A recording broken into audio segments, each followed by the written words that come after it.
हाय, good morning, सत श्री अकाल, आदाब, नमस्कार, वनकम, जय हिंद।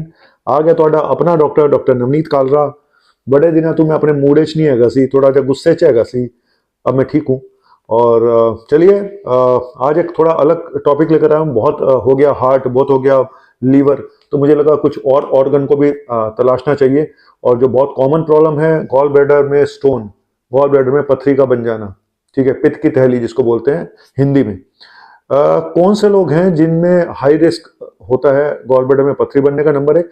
नंबर दो, और बनते क्यों है, सबसे बड़ा चीज। तो आज पहली सीरीज में यही टॉपिक है। अगले टॉपिक बहुत सारे इंटरेस्टिंग गॉल ब्लैडर से रिलेटेड होंगे।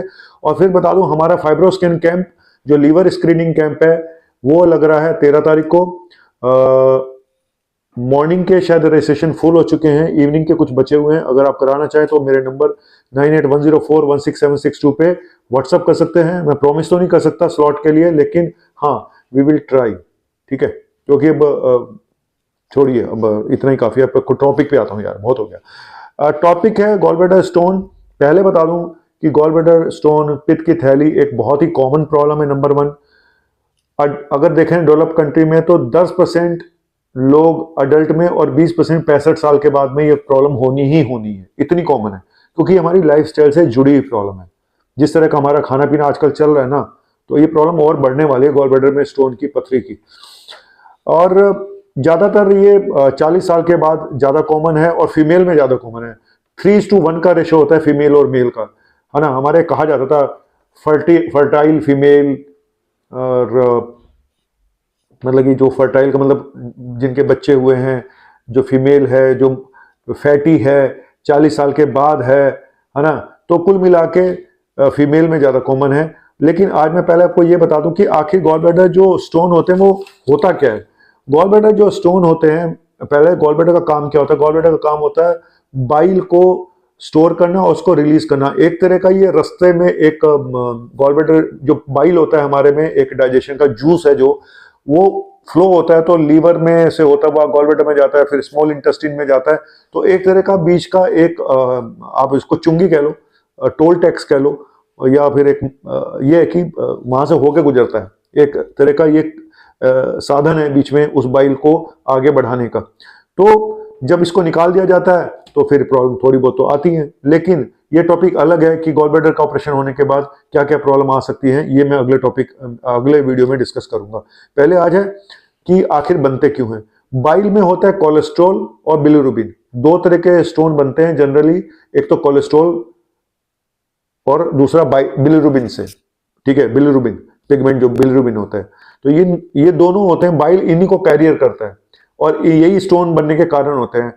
80% स्टोन कोलेस्ट्रॉल से बनते हैं। तो अगर आपके अंदर ज्यादा कोलेस्ट्रॉल है, आप फैटी डाइट ज्यादा लेते हो, तो आप में चांसेस बनने के ज्यादा हैं। 80% स्टोन येलो स्टोन होते हैं जो कोलेस्ट्रॉल की वजह से बनते हैं। पिगमेंटेड स्टोन जो होते हैं, छोटे होते हैं, डार्क, वो 20% होते हैं। तो ज्यादातर कोलेस्ट्रॉल स्टोन होते हैं 80% केसेस में, कोलेस्ट्रॉल स्टोन। तो दो तरह के स्टोन बताए मैंने, कोलेस्ट्रॉल और पिगमेंट वाले। शॉर्ट में सिम्टम बता देता हूं, फिर कारण पे आते हैं कि आखिर बनते क्यों हैं, ठीक है। सिम्टम ज्यादातर 80% सिम्टम तो ये होता है कि गॉल ब्लैडर साइलेंट पड़े हुए हैं, कोई कारण ही नहीं, कोई आई मीन एक्सीडेंटली डायग्नोस हुए, अल्ट्रासाउंड कराने गए तो आपको पता चला कि आपके गॉल ब्लैडर में स्टोन है, ठीक है। तो 80% केसेस में कोई प्रॉब्लम नहीं करता, चुपचाप बेचारे कोने में पड़े रहते हैं, ठीक है। और कई बार उसमें सिम्टम भी आ जाते हैं। और मोस्ट कॉमन जो सिम्टम होता है वो होता है पेन का। आपके राइट साइड में पेन होगा, यहाँ पे फ्लैंक में पेन हो सकता है, सीवियर पेन हो सकता है, पेन आपके पीछे भी जा सकता है, पेन आपके राइट आर्म में भी जा सकता है। तो बेसिकली पेन का होना, और बार बार पेन होता है, ठीक है। और जब आप गैस, एसिडिटी या पेन किलर खा ले तो थोड़ा आराम मिल जाता है। फिर अचानक रात में पेन शुरू हो गया, तो फिर जब बार बार पेन होता है तो हमें टेस्ट कराने पड़ते हैं, ये देखने के लिए कहीं गॉल ब्लैडर स्टोन तो नहीं है, स्पेशली अगर आपका वजन ज्यादा है तो, ठीक है। और फीमेल है तब तो बहुत जरूरी है टेस्ट कराना। और इसके अलावा वॉमिटिंग आ सकती है, और जलन हो सकती है, पेट के सिम्टम हो सकते हैं, है ना।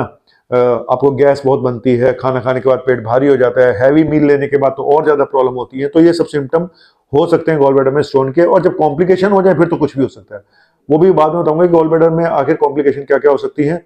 लेकिन कारण होता है बनने का जरूरत से ज्यादा कोलेस्ट्रॉल आपके बाइल में बहुत ज़्यादा है या बिलिरुबिन ज़्यादा है, जो अगर लीवर में प्रॉब्लम है तो भी स्टोन बन सकते हैं, और या फिर गॉल ब्लैडर पूरी तरह से कॉन्ट्रैक्ट ही नहीं कर रहा। तो तीन कारण ही हैं। एक तो जी कोलेस्ट्रॉल बहुत ज़्यादा है आपके उसमें गॉल ब्लैडर में, क्योंकि गॉल ब्लैडर का काम ही यही है उसको कैरी करना। तो अगर बहुत ज़्यादा कोलेस्ट्रॉल आ रहा है उसके अंदर तो स्टोन बनेंगे, बहुत ज़्यादा बिलिरुबिन आ रहा है तो स्टोन बनेंगे, और गॉल ब्लैडर कॉन्ट्रैक्ट ही नहीं कर रहा ठीक से तो भी स्टोन बन सकते हैं। लेकिन आज बताता हूँ सबसे जो मेन इशू है कि कौन से लोग ज़्यादा रिस्क पे हैं, जिस पे ये मैं वीडियो बना रहा हूँ। एक तो फीमेल, जो मैंने पहले ही बता दिया, फीमेल। दूसरा फैमिली हिस्ट्री, अगर आपकी फैमिली में चलता आ रहा है स्टोन का। लेडीज में है 40 साल से ज्यादा, ये मैं बता चुका हूँ। मोटापा, ओबेसिटी, बेसिकली मेटाबॉलिक सिंड्रोम जिन लोगों को डेवलप हो जाता है, मोटापा है, शुगर है और कोलेस्ट्रॉल बढ़ा हुआ है, वजन ज्यादा है, तो ये सब तो बहुत ज्यादा रिस्क पे हैं। अगर आप बहुत ज्यादा फैटी डाइट पे रहते हो, कोलेस्ट्रॉल आपका हाई रहता है, तो भी आपको बनने के चांसेस ज्यादा हैं। आपकी डाइट में अगर फाइबर कम है तो भी स्टोन बनने के चांसेस ज्यादा हैं। आपका सीडेंटरी लाइफस्टाइल है, कुछ नहीं करते हो, बैठे रहते हो सारा दिन, तो भी स्टोन बनने के चांसेस ज्यादा है। वो फीमेल जो बर्थ कंट्रोल पिल्स खाती हैं या हार्मोनल रिप्लेसमेंट थेरेपी दी जाती है जिनको मीनोपॉज के बाद, या तो उनमें भी स्टोन बनने के चांसेस ज्यादा होते हैं। प्रेगनेंसी में भी स्टोन बनने के चांसेस ज्यादा होते हैं। डायबिटीज पेशेंट में स्टोन बनने के ज्यादा चांसेस ज्यादा होते हैं। और कुछ लोगों को अगर लीवर की प्रॉब्लम है, सिरोसिस है, तो उनमें भी स्टोन बनने के चांसेस ज्यादा होते हैं। हिमोलिटिक एनीमिया एक बीमारी होती है जिसमें स्टोन बनने के चांसेस ज्यादा होते हैं। और अगर आप जरूरत से ज्यादा वजन तेजी से कम करते हैं तो भी स्टोन बन सकते हैं। अगर आप बहुत ज्यादा फास्ट रखते हैं तो भी स्टोन बन सकते हैं।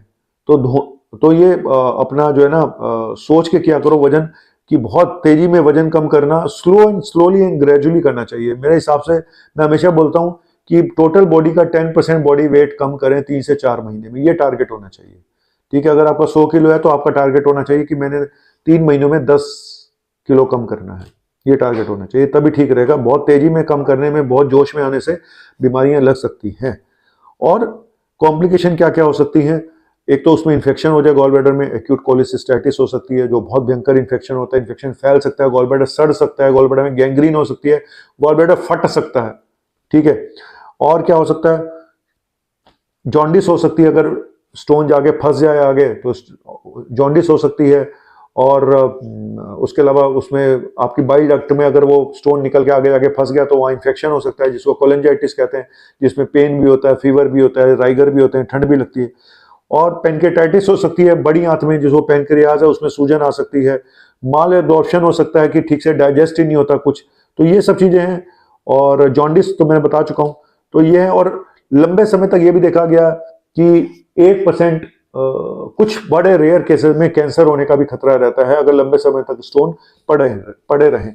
तो ये लोग यही पूछेंगे कि फिर क्या ऑपरेशन करा लेना चाहिए अगर प्रॉब्लम नहीं कर रही। इस पर बड़ी कंट्रोवर्शियल वो है कि अगर तो स्टोन कुछ नहीं कह रहे हैं, छोटे मोटे स्टोन पड़े हुए हैं, तो ज्यादातर लोग कहते हैं जी कुछ नहीं करना चाहिए, छोड़ देना चाहिए। कुछ डॉक्टर कहते हैं नहीं जी निकलवा के ही रखना चाहिए, इसको निकलवा ही देना चाहिए अगर स्टोन है तो ये थोड़ा कंट्रोवर्शियल एक टॉपिक है। लेकिन अगर आपको सिम्टम आ रहे हैं, अगर आपको प्रॉब्लम हो रही है, तो फिर तो आपको निकलवाना ही है।